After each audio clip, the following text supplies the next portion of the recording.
নরসিংদী জেলার একটি পশ্চাদপদ গ্রামের মেয়ে শারমিন আক্তার। বাবার অভাবের সংসারে সৎ মায়ের নির্যাতন তার জীবনকে অতিষ্ঠ করে তুলছিল। সে এখান থেকে খুঁজছিল মুক্তির উপায়।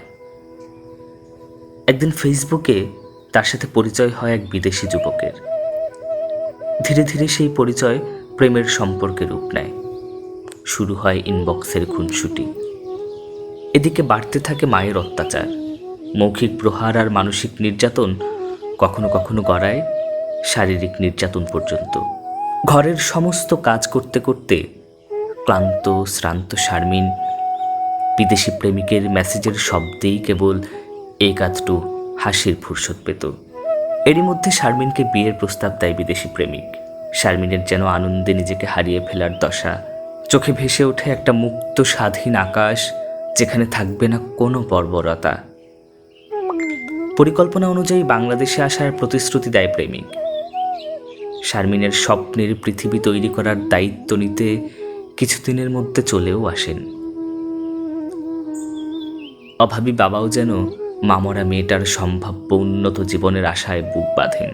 এদিকে চারদিকে ছড়িয়ে পড়ে প্রেমের টানে বিদেশি যুবকের বাংলাদেশে আসার ঘটনা। দূর দূরান্ত থেকে এক পলক দেখতে ছুটে আসে উৎসুক মানুষ। শারমিনের মনের আনন্দ যেন তাদের মাঝেও একই মাত্রায় ছড়িয়ে পড়ে।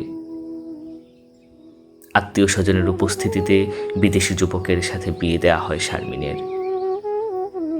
শারমিনের মনে হয় এই যেন ঘুচে গেল তার সমস্ত অসহায়ত্ব। নিজের আজন্ম দুঃখী মেয়েটাকে অনেক আশা ভরসার দোলাচলে এক অচেনা অজানা বিদেশি যুবকের হাতে তুলে দেয় শারমিনের সহজ সরল বাবা। সৎমায়ের অমানবিক নির্যাতনের সমুদ্র পেরিয়ে হাজারো স্বপ্নের ডানা মেলে বিদেশি স্বামীর সাথে আকাশে উড়াল দেয় শারমিন। বিদেশ যাওয়ার পর থেকেই শারমিনের সাথে তার পরিবারের যোগাযোগ বিচ্ছিন্ন হয়ে যায়।